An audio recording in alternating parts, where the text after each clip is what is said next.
Olá pessoal, tudo bem com vocês? Hoje nós vamos falar sobre a inconstitucional execução antecipada no caso de condenação no tribunal do júri a uma pena igual ou superior a 15 anos de reclusão. Essa hipótese, gente, ela foi incluída na parte final da linha E do inciso 1 do 492 do CPP pela Lei 13.964 de 2019, também conhecida como pacote anticrime. Por conta dela, pessoal, o juiz, ao se deparar com uma situação de condenação, ele deve decidir sobre a manutenção da liberdade ou da prisão preventiva do sujeito, caso óbvio preteritamente decretado, e por fim, sobre a execução provisória da pena dele. Lembrem, gente, que no tribunal do júri, a condenação ela é definida pelos 7 jurados, e aí cabe ao juiz presidente tão somente realizar as etapas da dosimetria, analisando ali as circunstâncias judiciais do artigo 59 do Código Penal, as agravantes e atenuantes e as causas de aumento e de diminuição reconhecidas pelo júri. Nesse sentido, pessoal, vale destacar também que, além das causas de aumento e de diminuição, os jurados também decidem sobre a incidência ou não das qualificadoras. Havendo mais de uma qualificadora reconhecida, elas poderão ser valoradas pelo juiz presidente nas outras etapas da dosimetria da pena, caso seja cabível. Ok? Então, feitos esses esclarecimentos, vamos voltar à análise da execução antecipada da pena. E aí eu vou deixar aqui para vocês uma questão. É possível dizer que, preenchido o requisito temporal de 15 anos de condenação, a antecipação do cumprimento de pena é obrigatória? Não, gente, não é possível dizer isso. Por quê? A execução provisória ela se tornou uma regra, mas não uma obrigação. Por mais que seja extremamente subjetivo, o legislador ele permitiu ao juízo, lá no parágrafo 3º, deixar de autorizar a execução provisória das penas se houver uma questão substancial cuja resolução pelo tribunal possa plausivelmente levar à revisão da condenação. Não, professor, mas o que seria essa questão substancial? É bem vago, né, gente? Na prática, acabará sendo aquela situação clara de nulidade do julgamento ou de uma decisão proferida pelos jurados que tenha sido manifestamente contrária à prova dos autos. Outra forma de não se executar antecipadamente a pena, gente, seria por meio da atribuição de efeito suspensivo ao recurso defensivo, previsto lá no parágrafo 5º do 492.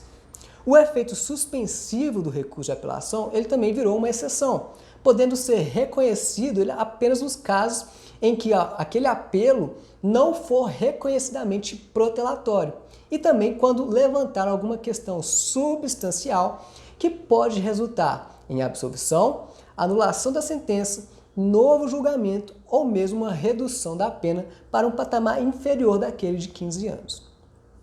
Esse pedido de efeito suspensivo, gente, ele pode ser feito incidentalmente na apelação ou por meio de petição em separado, dirigida diretamente ao relator nos termos lá do parágrafo 6º. O problema disso, pessoal, é que até o relator decidir sobre a concessão do efeito suspensivo, o sujeito vai ficar preso lá. E vai ficar preso do período que vai do término da sessão do júri até a apreciação do pedido pelo tribunal, o que pode demorar bastante. Além desse óbvio problema, nós temos diversos outros que maculam a validade da linha E, inciso 1 do 492. Por mais que o artigo esteja em vigor, pessoal, eu acredito que ele não é válido. Por quê? Primeiro, porque o STF reconheceu recentemente, no julgamento das ADCs 43, 44 e 54, a constitucionalidade do 283 CPP, que claramente restringe a imposição de prisão aos casos de flagrante, prisão cautelar e condenação transitada em julgado. Segundo, o próprio legislador, gente, ao editar a Lei 13.964, incluiu o parágrafo 2º no 303 do CPP, que veda expressamente a decretação de prisão preventiva com a finalidade de antecipação de cumprimento de pena. Ora, se não se pode prender preventivamente sob essa fundamentação, qual a razão para se prender após condenação que pende recurso? A ideia, gente, não seria a mesma de preservação da presunção de inocência? Então, pessoal, vejam que a execução antecipada vai na contramão do 283 e do 313, que inclusive estão conforme a Constituição, ao contrário dela. Então, pessoal, vejam, não há dúvidas de que a linha E, inciso 1 do 492, viola o princípio da presunção de inocência e também, sistematicamente, o próprio Código de Processo Penal.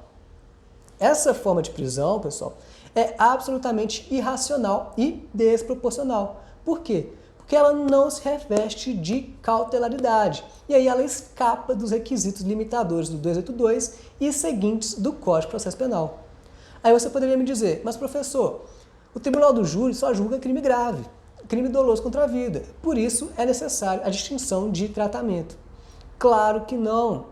Essa argumentação, pessoal, não cola. Por quê? Porque o artigo 492, inciso 1, a linha E, né, também viola o princípio da isonomia, já que ali existem crimes análogos e às vezes até mais graves, como um latrocínio, por exemplo, que não admitem essa exceção. Há um ponto que deve ficar bem claro para vocês aqui, gente. Isso tem que ficar absolutamente claro. A gravidade do crime é sempre uma condição necessária, mas nunca uma condição suficiente para a decretação e manutenção de uma prisão. Como bem coloca o Paulo Queiroz, o fato de o réu sofrer uma condenação mais ou menos grave não o faz mais ou menos culpado, já que a culpabilidade, pessoal, ela tem a ver com a prova produzida nos autos e com os critérios de valoração da prova, não com o quanto de pena que foi aplicado. Então, gente, isso não é fundamento suficiente para autorizar o cumprimento antecipado da pena. Gravem isso. De igual forma, pessoal, a soberania dos jurados não é um argumento válido para justificar a execução antecipada. Porque, segundo Aurí Lopes Júnior, ela nada se relaciona aos fundamentos da prisão, mas apenas ali são garantias de independência dos jurados.